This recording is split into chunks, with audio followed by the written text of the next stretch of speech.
It's probably the hardest battle I'm fighting right now in terms of my physical situation. So it's about staying positive and doing all the right things, which I really feel like I'm doing. But a bulging disc or whatever, hopefully it's not that, but it's just that nerve pain is just I cannot say the word on, but it's. Oh,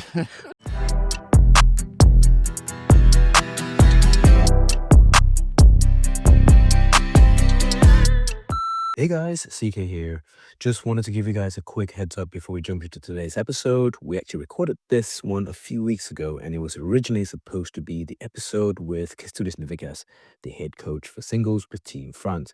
But we did run into some technical issues, so he was only able to join for a few minutes here. And we rescheduled to re-record with him, and you've already seen that as that episode was published 2 weeks ago. That said, we still want to release this one as a little bonus episode because there's a lot of great stuff in here and it was worth sharing with you all.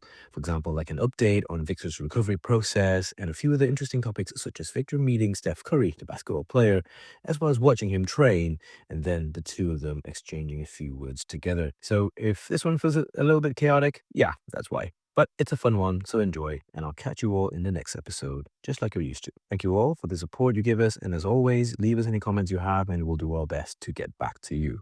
Enjoy. Welcome back to another episode. Today is episode 19. We're here with Viktor Axelsen again, but we also have a special guest coming in to join us. So obviously he's just a few minutes behind us, and this is the slot that we have, so we are going to start rolling for now. Victor, I see you're home. How are you? I'm good. Sika, how are you? Good to see you again, and good to get another episode in here.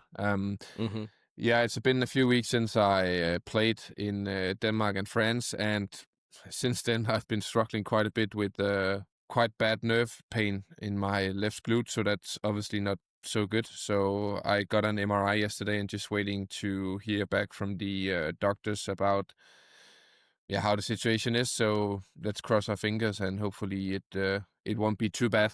However, I've had to cancel my tournament plans in Japan and Australia due to the fact that I simply cannot train badminton at the moment. So a bit frustrating now when I was sort of starting to get the ball rolling a bit on court again. But that's just life for me at the moment, I guess. How about yourself? How are you doing? Yeah, I think I've just been back from Hilo, so I've just been back from Hilo Open, and then I remember the Monday when your withdrawal news came through early in the morning, and I go, oh crap! Like I hope everything's okay. Yeah. But then obviously I watched your match against Anna's live. At the French Open, and that was a very, very tough physical one. I think both of you guys were almost like limping towards the end of it. An hour and a half. That was tough. Yeah, it was a quite tough match, and also I knew both during and after the match that it wasn't so good. And since then I think it was just too much load too soon for my body with Denmark and France, yeah. So we just hope that it's not something that will keep me out for too long. But it also means that I will miss the tournaments that I had planned to play, and it's a bit hard pill to swallow not being able to to end the year at least on a more positive note. But we keep our head high, and that's the only thing I can do at the moment. Yep. Does that mean it's your season's done for now, and then you just focus on rehab, recovery, plan for a Malaysia Open at the very start of 2026? No. Yeah, basically that's it. I have a few events I need to attend over the next few months. However, I just want to get back in training, man. I just want to get back and really work hard on court and lock in and just put in a lot of good hours on court, but my body simply hasn't allowed me to do so for the last 8 months. So it's to be honest, it's quite frustrating at the moment. It's probably the hardest battle I'm fighting right now in terms of my physical situation. So it's about staying positive and doing all the right things, which I really feel like I'm doing. But a bulging disc or whatever, hopefully it's not that, but it's just that nerve pain is just I cannot say the word on. But it's we normally just bleep it out if anything happens. it's just It's hard for it, me. So yeah, yeah, yeah, anyways, yeah. But then I mean, for me, clearly, because I have the privilege of actually seeing you a little bit more often. We get to talk a little bit more often. We text a little bit more.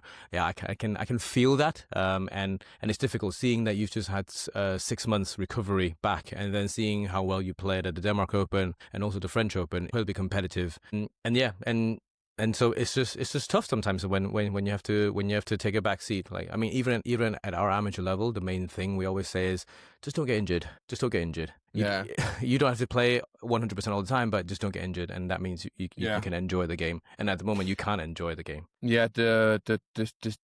The cheeky thing about this one is that it's not like you feel you're about to get injured, right? It's just like it happens in your with the back. You know, it's not something where you pull a muscle or whatever. You know, that's it's not an overuse injury or a twisted ankle or whatever. It's like Just decides to go. it just decides to go and sneak in on you, and then there's nothing you can do really, right? Yeah. So I've done all the right things in rehab. I've done all the exercise I needed to do. I've done basically everything I could. But sometimes I guess that's just how it is. So yeah, I gotta regroup again, and then hopefully it won't be too bad. And we can at some point start to look forward instead of just trying to, how do you say, survive and move on. Yeah. So then, but then this is now also happening to a lot of taller players. So like you, Chirag, I think Zija also had some back issues. Like taller, stronger, bigger players. You guys are really explosive, and I wonder if this is if this is something, I don't know, moving forward, because we do see more and more taller players getting injured from the back, and like you said, it's not something that it because of overuse. Maybe it is overused, but then I don't know too much about that from that side. But I'm seeing a trend a little bit of taller, explosive players getting injured like that. Yeah, I would say that, the toughest sports for the spine and the back is the sports we do with a lot of explosive rotations and a lot of twists and turns. And for taller players, obviously, when we play in the defense, when you get tired in the legs during the matches, you have to do a lot of bending over, retrieving the drop shots and all the defensive movements is very tough for the spine if you're, when you're playing at this level. Lanky. So so I guess that's how it is, right? Isija, by the way, is he going to play now here in the end of the year, or he withdraw? I saw his name in the entry list for I think Kumamoto and Australia. Okay. I think so. Yeah, so I think both 500s. So I think he's hopefully on the mend as well. That's good. But we're gonna talk a little bit about the guest that we have today, actually. Kestutis Navickas. So he is currently the 2025 Coach of the Year at the Badminton Europe Gala Awards earlier this year. You actually played him. He's the coach of Team France. He's the head coach, H singles coach of Team France. Whilst he is on the coaching chair now, but you actually played each other 4 times on the record. I found 4 times, and he actually has a actual win over you, but that was back in 2010. I think I lost to him in Bulgaria or something. Yeah, if I don't remember. It was Bulgaria. Well done. It was Bulgaria 22-20, 22-20. Oh yeah. Yeah. Well, obviously, I'm gonna get him to talk a little bit more about that. I was so pissed after that match. I was so pissed. It was a young, angry Axelsen back then. People will probably say that I'm still angry, but I was even more angry back then. That was in 2010. You both played each other 4 times on my notes here with 1 win. Bulgarian International 2010, 22-20, 22-20. How old were you back then? 22-20? 15, 16 or something? 14. Yeah. 15. Yeah, 15, 16. Wow, okay. And then I actually just realized that he and we can play in the same age group at the World Seniors. That's pretty cool. yeah. I didn't realize we were close enough in the age group. We could actually play 2 years out of the 5-year block. We could play 2 years together, I think, in the World Seniors. You should aim to do that. Yeah, well, my goal is the men's singles over 75 age group. When maybe half the competition don't play. Yeah. When half the competition don't play, that's the goal. I'm just trying to continue playing. Like last 2 weeks, 2-3 weeks, because of work and traveling. Not played at all. No, but you've been extremely busy with the different tournaments, yeah? Yeah, so for October we were very, very busy. But then also we were doing, for example, I flew straight from Hilo into England for the National Badminton League. So it's the professional league, and it kickstarted on Monday. And there was another match yesterday, and everything seems to went really well. Live streaming of all the matches. I think the teams have commentators talking on the match. Everything's been streamed live on Badminton England's YouTube channel. So that was good. Like, although I think yesterday was classified as a friendly, but yeah, we're doing okay. So that's good. Talk to me a little bit about Kestutis. How well do you know him? I know him, pretty well from, again, we've known each other for many, many years. When I started out on the Challenge Tour back in the day, he was a well-established player on that tour, and one of those players who was very good for me to play. A physically, very, strong, like endurance-wise player. And, just a very good opponent to play back then. So I know him from there, and then obviously after he has transitioned into the coaching role, we see each other quite a lot when I'm on tour and playing. So I know him quite well, and we always, have good chats when we are playing the tournaments. And it's great to see how well he has done as a coach so far, and good to see also a player. Always good to see a former player getting into the coach's role in a good way. So, yeah, because obviously you have Peter, who's on your side at the moment, and he also transitioned from being a player to now your coach. And I've just got a message from Kestutis, so he's trying to join at this point in time, and he's like, "Can you see me connecting?" I was like, "No, not yet." No. Not yet. But yeah, so sorry, we'll let him try again. But do you feel like, so when you were playing him when you were 15, 16, and he was already closer to the end of his what's it called? His playing career. Oh, hang on, you're only here. Okay, let me send him this link straight away. Okay. Sorry, guys. This is the real life of the Average Not Average podcast. It's good. We have guests. The good thing hosts is everywhere not me in the world. Dude. Yeah. We're learning on the tech side. We're getting there. Hang on. So Kestutis is actually joining us at this point in time. But yeah, like he's ending his career, and then you're starting yours. Do you feel like because of the physicality difference when you were a junior, you have to play a different style of game just to try and adapt? I was playing a very aggressive game back then, and I was crushing a lot on the net. Generally speaking, I didn't really feel much. I was just transitioning from playing, under 19th badminton. So I played so many challenge tournaments during that year, and I went through that. That transition from playing back then the challenge tour to the Super Series circuit. I didn't spend a long time before I had the chance to actually play in the Super Series. I think only 1 year or something. But I still got to play a lot of those players who had been on the Challenge Tour for quite some years. Also Henry Hurskainen and Ville Long and all these players who had a lot of experience on the Challenge Tour. And it was a good time for me to play all these, all these older, more experienced players for me. And it was in around the 2010, 2011 period, correct? That was where you played a lot of the Challenge Tours. Because I think, from the 4 tournaments that you've played each other, I think all of them were from the Challenge. Back then it was in the International Challenge or International Series. I'm not sure it was the Future Series. So, yeah. I don't think I ever played a Future Series, actually. I played in Cyprus 1 year. I think there was I won in Cyprus in 2010, I think. Yeah. Yes. Yeah. Yeah. Hang on, I don't think. Okay. So he's trying to join. Should be able to just join via browser. Yeah. But so talking about international challenge, actually a lot of fans actually don't realize how many tiers there are to professional tournaments. They tend to normally see, okay, the All England, China Open, Malaysian Open, and Indonesia Open. That's the 4 Super 1000. That's actually a level 2. There's not even a level 1. A level 1 is a World Championships or a Majors. I think maybe the European Games and the Asian Games are also classified as a major.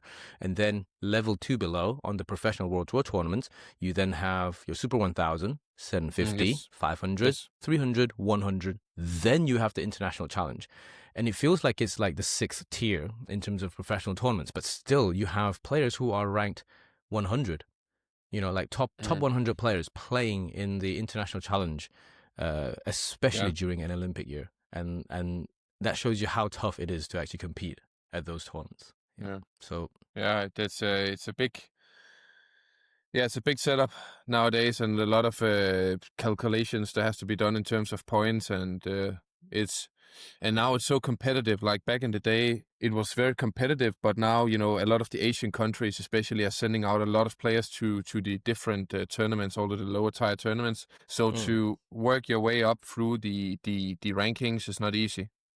Yeah, so I think so, for example, as we speak at the moment, I think Anthony Ginting is currently ranked outside of the top 70. So he will really struggle to be able to enter any of the World Tour tournament. Maybe looking at the 100 and 300 level, even at that point. Sometimes he will have to probably also go through qualifying draws for a 300 and 500 to be able to only try and get to play the main draw. I think. An example would be, I think, Magnus Johannesson. He was in the final of the Hylo Open last week, as we're recording this, and then he's actually in the qualifying draw for Australia or Kumamoto. Really? Yeah. So he has to go through qualifying for those. Which one's coming first? Is it Kumamoto or Australia first? I think Australia's coming first. No, Kumamoto first. Yeah, so 100% he's in a qualifying draw of the Kumamoto. He has to go through qualifying before he can actually get into the main draw. A finalist at a 500 event already. I think that shows you how competitive it is to actually be able to even play at close to this level that you guys have. A lot of fans take it for granted that you can just walk into a tournament and play. Yeah. No, that's not how it works. I think everybody needs to go through that process as well. And also, I think just talking about the tournaments, obviously we see some of the courts issues that we had at the start of the week towards at the Hylo Open. It got so much better from Thursday, Friday, and Saturday onwards. So from the second round onwards, it was very, very good. I think it's just brand new courts. Brand new courts are very, very difficult to play on. And then fans also don't understand. I've had a lot of players, including you, talk to me about brand new courts. It's difficult. How do you guys adjust? I have to say it's simply not good enough. Like, it's simply not good enough that this is an issue. We had the issue at Denmark Open also. And this it's the is same something... mats, actually. Yeah, It's then the we same need that need to be tested a few days in advance to make sure that it's not too slippery. And it's a matter of one player, getting an unfortunate slip and totally messing up the knee or messing up something else. And it's an issue. There should be some quality control of the courts and the shuttles, so to say. Like everything when it goes into a tournament, it's not serious enough that we have these issues at such a high-level tournaments like Denmark Open and Hylo Open, Super 750 and 500. Simple as that. Like, there should be some kind of quality control or whatever of the mats. Otherwise, it's simply not good enough. That's just my point of view. So I managed to speak to Andreas, who is Viktor Europe's CEO, or is it MD, and he said that they have now come up with processes to make sure that this doesn't happen again, because he also acknowledged that this is not acceptable, and he takes full responsibility for that side of things. And on the Tuesday, well, I saw it firsthand on Monday during the main hall training day, and then on Tuesday and Wednesday the matches. Some of the slips and some of the falls were quite scary. I think one of the most biggest ones was during Ben Lane, Chun Bendy, and Wang Qilin and Chu Xiangjie's match. Obviously, Wang Qilin and Chu Xiangjie won, but all four players were slipping and falling down so much. It was actually quite scary to watch. Yeah, and I don't know what to say. It's just, bad. But at least Andreas said there'll be processes moving forward, because obviously, clearly, next year there's a huge tournament in Denmark. It's the Thomas and Uber Cup finals, and that's in Horsens. And so obviously, I'm assuming the mats from the Denmark Open will be used in Horsens. And obviously, we've had this issue with Denmark Open earlier this year. Hopefully that all gets resolved, or at least we get to a better position from there. Yeah, I hope so. Yeah. Whilst we wait for Kestutis, tell me about Alex Lanier. His meteoric rise in the last 12 months. Well, actually 18 months. Well, I think everybody knows and can see how big a talent Alex is. When you go to this level so fast, you obviously have immense talent. Alex has physically, he's a fantastic A athlete, beast. very, very strong, beast, very strong, very explosive, very fast. So that he's still very young. So when you win a tournament, it was Japan Open he won, yeah? Yes, last year. Yeah, last year, yeah. When you do that, obviously you have, you just have a unique talent. And then it seems like the France national team also, it would be fun. It would be great to talk with Kestutis that they have a good setup. He has a good team around him, a very professional setup, and that's also obviously very, very important that he has the support system he needs. And then the real test is also starting now to show for Alex. I think that when you have established yourself in the top of the rankings and stuff like that, and I know that obviously Alex, you should aim to be the best, like the best of the best, right? Then you go from being, when you come up in the start, you're the underdog in most setups when you play against the top ranked players, and then now surely he will start to be the favorite against against most players he plays against. So that's a good mental exercise for him to go through this, and it's very valuable for him to go through that while young. I was in a similar situation, so I think he will become a more and more mature athlete, and I'm looking forward to follow his career for sure. Yeah, I remember talking to him actually because I was actually there for the Japan Open in person in the 2024 Japan Open, and we were just casually talking one day, and he was telling me that he needed to get used to playing so he played on a Tuesday, and then he said he told me he needed to get used to having a break on Wednesday and then play again the second round on Thursday. Just previously before that, I don't think he was actually going through a lot of rounds. So he's like, if I play Tuesday or Wednesday, I'm done, and then so I will then focus on training, go back. And he won his first round at the Japan Open. And I remember at that bridge in Yokohama where we both walk on the way back to the hotel, and he said, "Yeah, I just need to get used to having a break, especially if I've won a round, and then the Wednesday I take it chill,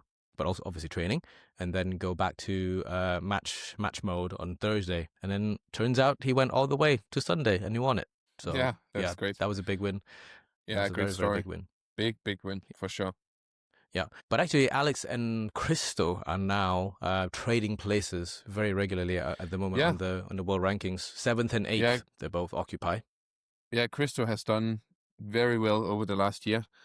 And as a European, it's always, as a Dane, you want to see the young Danes doing well, but it's great for Europe to see, young players coming up and doing so well in the biggest tournaments. So, and again, in terms of Christo, I have big respect for their work also, the family, father and brothers, really hammering through and doing all they can and, getting so good quality players out of both. I think that's very respectful and very good job. I think it's a very cool project as well, because clearly they both also play singles and doubles, and also being able to comfortably qualify for both events, for all the world tour. That's also very, very cool. Hopefully we will have them one day on the podcast, and we should be able to chat a little bit more to that. Yeah, I think they aren't Christo apart. They're doing their own podcast, yeah. Yeah, so Christo is with the Shuttles squad, with Tommy, who obviously you know very well. But then, I mean, they're always happy to come on, and we can always chat about it. We should obviously off camera, we speak a lot about it as well already. Yeah, of course. Yeah. Let me quickly check in on Kestutis. I think he has some issues joining. Yeah. Connecting you to the studio reason. Oh no. He's connecting you to the studio. So he's actually having some issues connecting. No, I see. You type fast. Yeah, I'm just trying to. Is it because there's another link? No, right? No, it shouldn't be. No, I think he was on the Google link, but maybe he's on an iPad or something, right? Maybe he's on his phone. You see, I do have quite a list of questions for him. Like, also coming from a small badminton country like Lithuania to now a major European badminton country like France, because of the Paris Olympics, you have so much infrastructure being put in. Yeah. How does that go? And then obviously he's actually played quite a lot of the current set of players like yourself, Kanta Tsuneyama, Angus Nkalong, Anders Antonsen, Go Sun-hwat back when he was playing singles, even Lee Chong-wei as well. So he's played a lot of players who we're actually familiar with. Mm. in terms of that. And then I'm just waiting for host. Here we go. He's in. Great. Let in. Hello. Hey. Oh, Hello. You're so in. sorry. I don't know what was happening. No problem. What should we do? Should we continue or CK has a lot of notes, so don't worry, he will take good care of us. Okay, good. Let's go. Yeah. Let's go. No, really, really, really good to see you. Really good to have you with us. Obviously, I mean, the first things first, we call you Kestutis, but how do we actually pronounce your name properly? It's Kestutis, actually, so you are pronouncing it very properly. But I have different names in all in all different countries. They call me Castus, Castec, Cactus in Mexico, and all kind of different names. But you pronounce it very right. Cactus is pretty cool. It's pretty cool, especially in Mexico. Well, you do know that we might be clipping this, and then this will become a meme at some point, right? I'm putting myself into a bad position. Yeah, and then also I was telling Viktor earlier on that you and I, turns out, are not that far in terms of age groups. We could be playing together at the World Senior Championships in the same age group. That's not for me. I'm done with my career. That's also what Viktor said. Like once you guys are done playing professionally, there's no World Seniors. There's no Hendra coming back, right? There's no chance for me that I will play in some of these tournaments. That's for sure. Maybe you will still have some kind of motivation. Yeah, maybe you will still lack of competitiveness after your career, so you want to try. No? Yeah, I think it will be in a different aspects. I think when I retire from professional badminton, I think I will try to use my motivation elsewhere. I've had doing my strength training here today because I have some issues with my back and glute again now here after the tournaments that I can only train upper body. So I was joking that after my career I will spend 6 to 8 months just bulking up the upper bodies. So maybe I will use some energy on that. I definitely skip the legs days as well, to be honest, and replacing them with the upper body. Wow. Talk a little bit about how when you both played together, Kestutis, I've gone back on the records and I found that you've played Viktor 4 times, and you actually have a win against Viktor here. Talk to us a little bit about how was it playing. Oh, we lost him. Yeah, I think we lost Kestutis. His signal is not great. I think that was a very short but very good interview. Yeah, maybe because he had to explain himself now. But yeah, oh no. So hang on. So I think we lost you. Signal isn't great from your side. Yeah, because I think it wasn't uploading.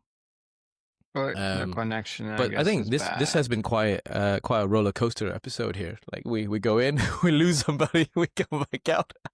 Everything doesn't go as planned. No. And I think it's how you roll with it. I think one thing that I've really learned a lot from you is how positive you see things. It's like, well, if it's going to be crap, it's still one day. If it's going to be a good day, it's still the same day. We might as well make it. Might as well be happy with it, right? At this point in time. I think going through the this year, I think you can choose yourself how you see things, right? There is for sure, of course, in my situation, I go from, it's not so long time ago I won the Olympics for the second time, right? And everything obviously perfect, the dream and stuff like that. And that's also why the good moments feels good if you remember also the days where you really have to, it's very tough. And the problem is with being injured as an athlete is that you simply cannot do your job. Like for you, right? It's hard to imagine what injury would need to be. So where you simply cannot take care of your business, right? Yeah. It's not often that happens. So it does when we get ill. So for example, I was ill. When you get ill, I was ill at Halle Open, and I felt like I just let the team down because I just couldn't be there. And then I was out of action for one day, and so in some way I can relate, but then it's slightly different compared to your position. being injured. Yeah. So yeah, it's again, you choose how you see it, and if you want to get, you just have to, whatever situation you're in every single day, you have to get the optimal out of it, because there will always, for all of us, be reasons why we feel like the world is going against us, but you always have a choice in terms of how you see, how do you see each day and how do you try to work. And obviously some days, you feel very demotivated in a rehab period, right? Of course. And you have days where you don't really want to do the things you need to do, and that's okay. The most important thing is that one bad day doesn't become 2 and doesn't become 3 and 4. And if you're observant about how you react to these emotions, then you will also get better at handling those hard moments. And that's what I try to do, to see it as a learning experience also, even though it's not optimal at all. But it's only a matter of staying positive and doing whatever you can in order to keep moving forward. Do you have a list of happy things that you always go into? Like it's your bag of happy things. Like you think about them, or when you see them, it will always be okay. So I'm assuming Vigga and I are two of the many happy things that you have, and every time you come back or you see them, then everything else is just out the window. You then enjoy the time with them. Do you have your bag of happy things that when things get tough, you look at that? Yeah, obviously the kids, right? I have a responsibility to be a good dad, especially with my current situation. I want to be the best parent I can be. I already travel quite a bit with my sport, so if I'm also affected and they feel like I'm affected by some things which has nothing to do with them, and I waste my time with them being unhappy or feeling like everything is against me when I'm with them, that's not how I want to be. So obviously the kids helps, it takes my mind off things, and that's amazing. And then when they're sleeping, then you can always use some energy, trying to plan ahead and figure out what do you do in the different scenarios moving forward. But the kids, and then just trying to focus, instead of focusing on all the things you cannot do, then focus on the things you actually can do. And if you have a longer period where you can't do your work, probably, then figure out something else where you can spend some energy, which gives you purpose and motivation. There's always something you can do in order to grow as a human being. And that's what I try to do. And I think if you see all great athletes or successful people, they are able to get the most optimal out of a not so optimal situation. So that's what I try personally to get better at every single day. Yeah, and then I think also just moving the conversation a little bit away. You're a fairly big basketball fan, no? From time to time. I mean, clearly you know who Steph Curry is, LeBron James, and then I'm not sure if you know Steve Nash. Do you know Steve Nash? I know Steve Nash a little bit, yes. I'm not a big basketball fan, but I look a lot up to them in terms of movement, mechanics, and the way they move on court. So Steve has a podcast, and then with I believe with LeBron, and then so this week they have Steph Curry on their podcast, and so I saw a clip where Steve was talking to Steph about the one time they played together, and then in the first quarter, Steph and his team dropped like 45, 50 points on them. Just one quarter, so that's bad. In basketball terms, it's rough. So Steve was coming towards the end of his career. Steph was prime years, and then so literally Steve was also an MVP as well. I think apparently on that table of 3, there's eight NBA MVPs around amongst them. So Steve is not a bad player, no slouch by any means. But then Steph was dominating. After that match, he said that he took 3-4 days just to think about it. He goes, "Nah, I'm done. I don't want to get beaten like that." And then Steph said, as soon as I turned blink of an eye, Steve has then joined his team as a coach to then teach them. He goes, and then Steve went, "If I can't beat them, join them." So, exactly. But so Steph Curry, he was at NAS, where I train. He was training next to me, like last year it must have been. Yes. And you have sort of like an idea about how good these guys are. Like obviously Steph is a generational athlete, and seeing him train and his consistency, in his training, it was absolutely mind blowing.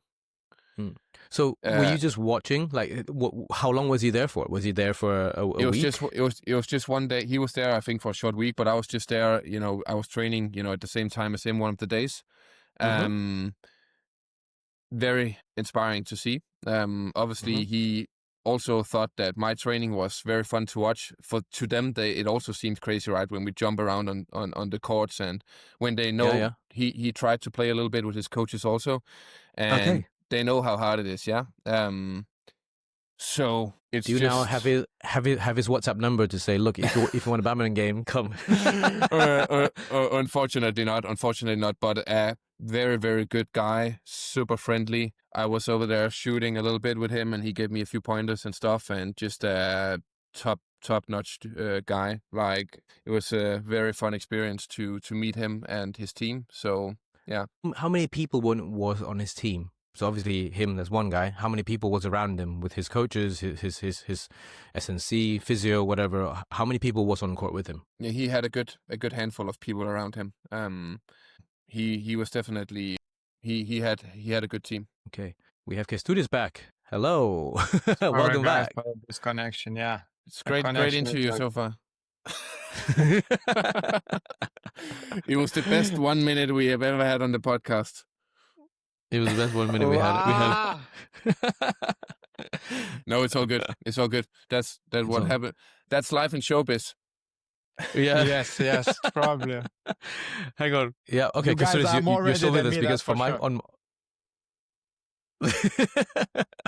Let's go. We're about 19 episodes in. Okay. We were just talking about you playing Viktor. How does it feel back then? Playing this. And Viktor also said he was a bit angrier back in the day. Well, at that time, I would like to remember just one time that I won against Viktor, and then the rest of the times I was destroyed as. I think we're struggling to hear you. I think we're struggling to hear Kestutis. Viktor, can you hear him? No. I'm struggling to hear. Oh, no. The picture has frozen a bit on me at my end. Yeah. Hang on. We can't hear you. Maybe we can try to reschedule or something. Yeah. Try rescheduling. We can't hear you. Hang on. Okay, we'll go back a little bit. I think this episode is one of the most random ones that we've had. We should call it the random episode. Yeah, it is the random episode, and it is difficult to try and coordinate and get all things in at the same time.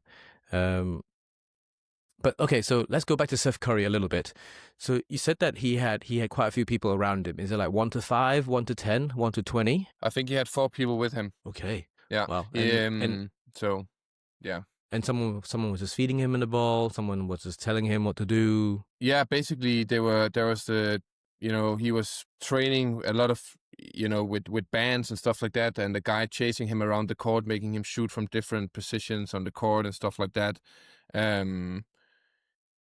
Just the amount of times he missed was so few from such a long distances. It was very, very motivating to see. I must say that I was very impressed. And it's not easy impressing Viktor Axelsen, huh? Obviously, no, it's the first time I've seen NBA athlete, train, but it was, obviously he is who he is, right? So it was very fun to see, and it only happens at NAS being able to train alongside, such amazing athletes.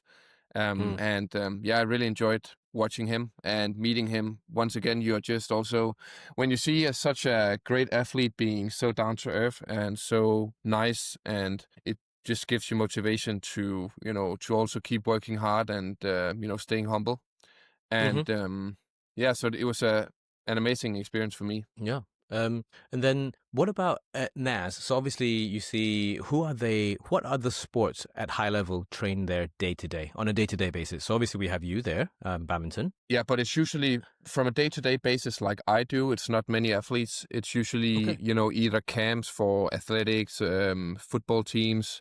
It can be tennis players coming in for short stints and stuff like that. There's a lot of local paddle players at NAS.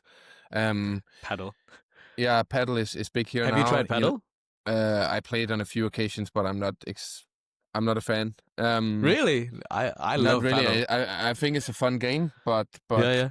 for me, I feel like it's so frustrating if you're The not racket into the is game short. yet and you play. So I need to, when I'm done playing badminton, maybe I'll give it a chance.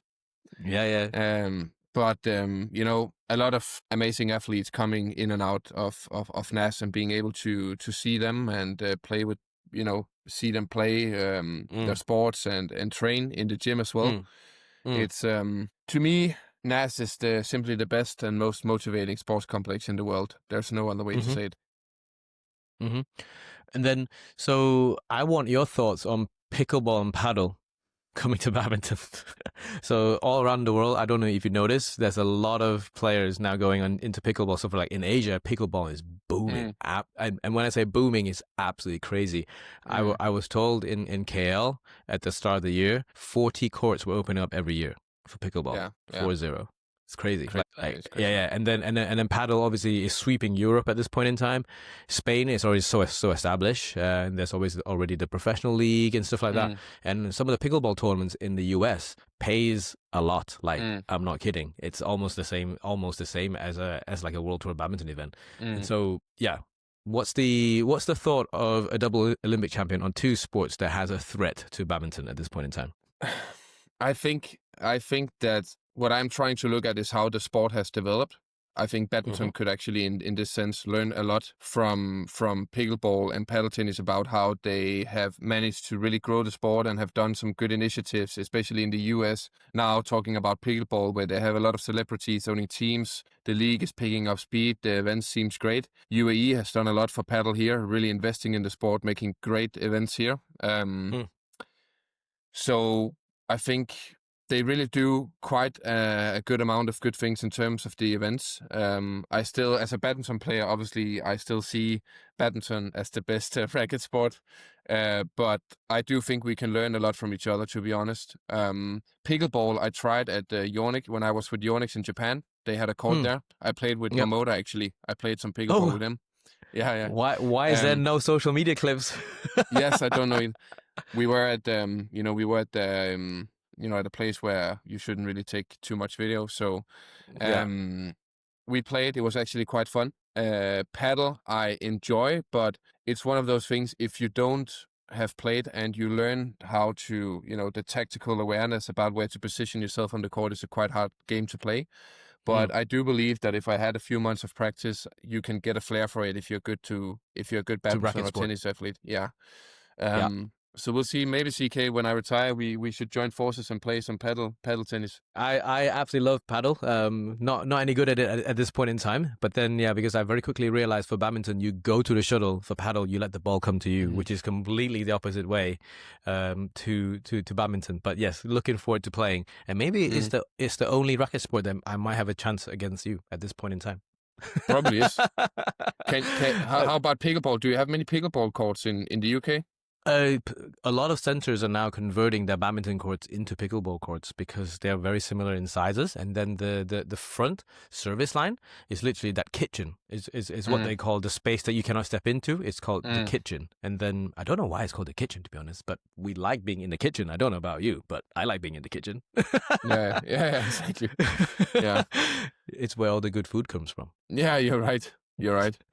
But it would be interesting to see those two sports, how they develop over the next coming years. Yeah. So there's a lot of ex-professional tennis players now going into pickleball, especially in North America, where there's a lot of sponsorships, there's a lot of money on the line, and I've seen agents who are specifically looking at pickleball players right now, and brands are signing players left, right, and center. So and actually, I don't know if you're aware, the rackets or the paddles itself is as expensive as a tennis racket or a badminton racket. It is incredible. And apparently they wear out as well. So like badminton rackets and tennis rackets, you have to replace the strings, but the surface of these paddles wear out at the same time. And then you have to replace the paddles, which is a lot more than replacing a set of strings. That's crazy.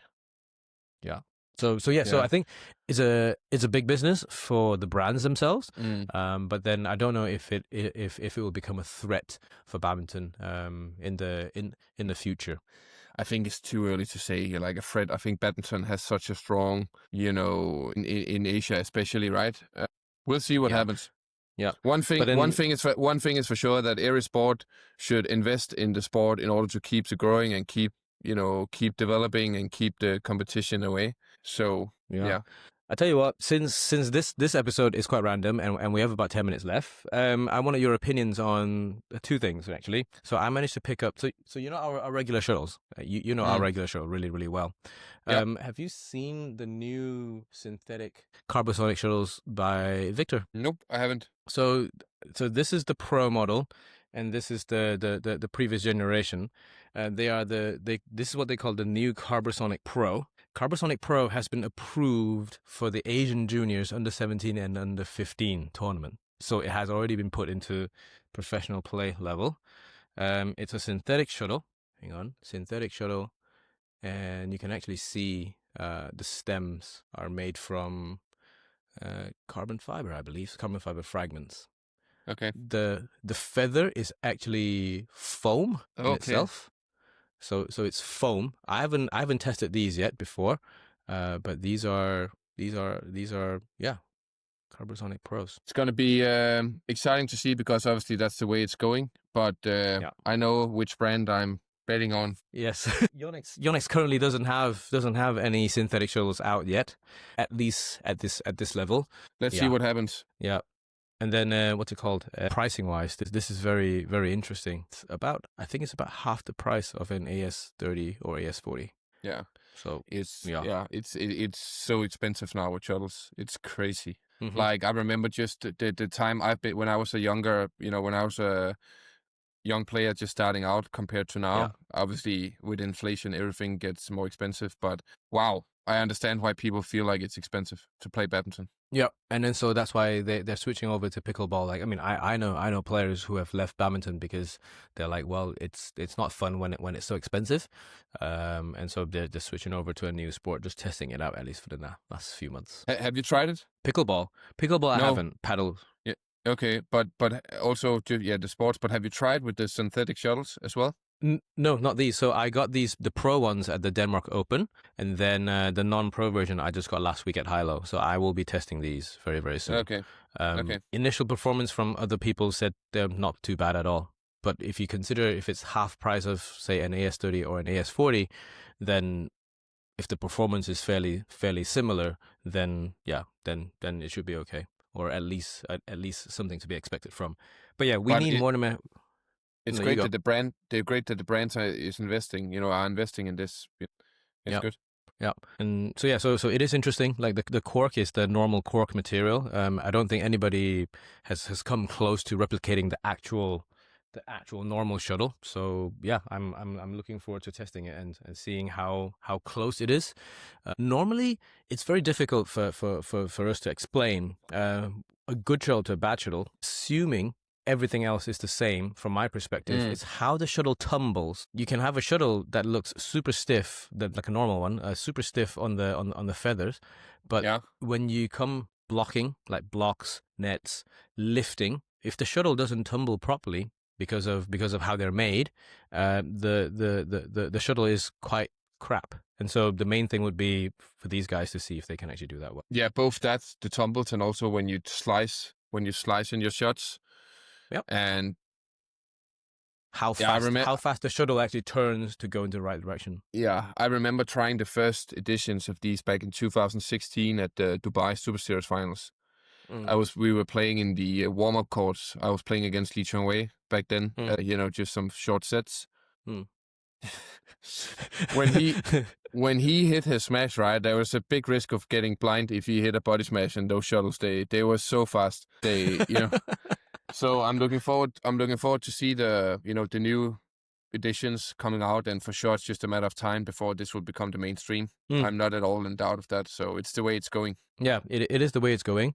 I think mainly it's from the cost perspective, because actually the shuttle industry is a circular economy industry. So I'm aware that shuttle brands, because the shuttle the feather is a byproduct of geese and ducks being eaten, and so they then take all these feathers and then make them into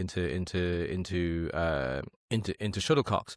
And so what the shuttle industry now is doing is completely the other way around of how the rest of the world is actually moving in terms of recycling and circular economy. Everybody's trying to reuse more, but the shuttle is coming from a reused industry to a single-use industry, which is completely the other way around, but at half the cost. And so you go, oh, okay, like how does that balance up? And so it's an incredibly interesting concept and method to think of. Yeah, maybe we should have an expert on at some point to talk about this.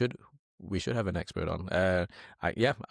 We can potentially have Rasmus from RSL. He knows a lot about something like this. Yeah, it would also be it would be fun to have him on also, because he gave me my first contract ever back in the day. Yes. So he knows me from. I actually cleaned his shop on Fridays many years ago.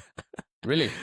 Actually, yeah, I know. Yeah, So it's it was only not too many times because I started to play better and better, and I didn't have time for it. But it's we have a lot of fun stories. Yes. So that would be good to have Rasmus on. Yes, and then also I think it would be interesting to have it from a brand's perspective as well, because RSL is one of the biggest, most producers of shuttles on the planet, and then so he told me they go through 1.2 million tubes a month in terms of production. Crazy. Yeah. How big do you think the shuttle market is at consumer level a year? I don't know. I know there's a lot of money there. That's for sure. Yeah. I'm gonna put it out there, maybe like $1 billion to $2 billion US dollars a year, maybe something like that. So there's a lot of money at stake for some of these brands, and it will also be interesting once we get Rasmus on as well. Like if we can also get Yonex' perspective. Obviously, you work very, very closely with Yonex. How they can actually, do they have anything in the pipeline? Yeah, and stuff like that. Yeah, it would be fun to talk with them. I can try to reach out. Yeah. Okay. We have the last 5 minutes. What do you want to talk about for the last 5 minutes? This is really, really random. This is a very random episode. I'm actually enjoying this. Like, we have plans, but all the plans went out the window. This is like you said, life. Yeah, life. Yeah, we are. That's showbiz. I guess I can ask you, CK, what are your plans for the next coming months? Like, what are you going to do here? Are you going to go to any tournaments, or how are you going to finish the year? Yeah, so in terms of World Tour tournaments, I'm done. So Hilo was my very last one. The only remaining tournament or league that I'll do is the Women's Badminton League. So that's in Solrød, outside of Copenhagen, and that's on the 19th to the 21st of December. That one our team will do, and obviously we will be also working with Badminton England on their national badminton league. So exciting leagues coming up, especially in terms of European badminton. But I'm happy to be home, like very happy to be home. Yeah, I understand. Yeah, very happy to be home. Hopefully, maybe we can come visit you in Dubai one day. Yeah, that would be cool. You're more than welcome. We haven't been to Dubai before. I spent a lot of time in the airport, but not outside the airport. You can come spend a few days, and we can go eat and do a few podcasts, and it'll be fun. Yeah. Will you be traveling back to Copenhagen or Odense? For Christmas, I will. Yeah. I have a few trips now coming up. I will go to Hamburg on Friday for a short trip for my sponsor Helm. They have a 125 years anniversary, so I will take part in that event. Then I will go to China for the HSBC World Tour Finals to take part in an appearance there. Nice. And then I will be flying back to Denmark for Christmas with the family, and then back to Dubai, hopefully, knock on wood.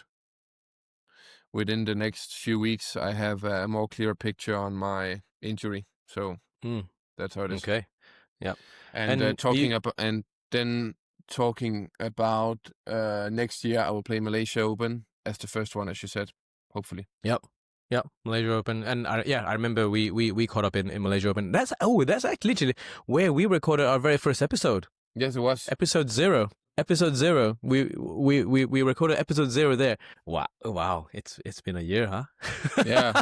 Almost. Crazy. Almost Time a year. flies. I think we said that we would aim for 26 episodes at the start of it, and now this is episode 19. Wow. It's actually. I think with everything that has happened over this year, I think we can be very happy being around 20.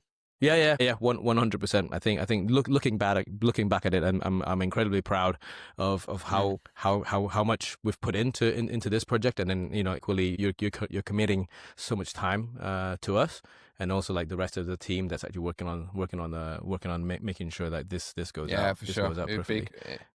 Likewise, I really appreciate all the work you do and your team does. So it's great. Let's keep it rolling. And 100%. And perfect. Now it's time for you to go pick up the girls. Yes, I will go pick up the kids now. Yeah. We will catch up again very, very soon. We will. Yeah, we will reschedule with Kestutis, and then we'll catch you again soon. See you, my friend. Thank you so much. Bye. Ciao. Bye. Ciao. Bye. Bye.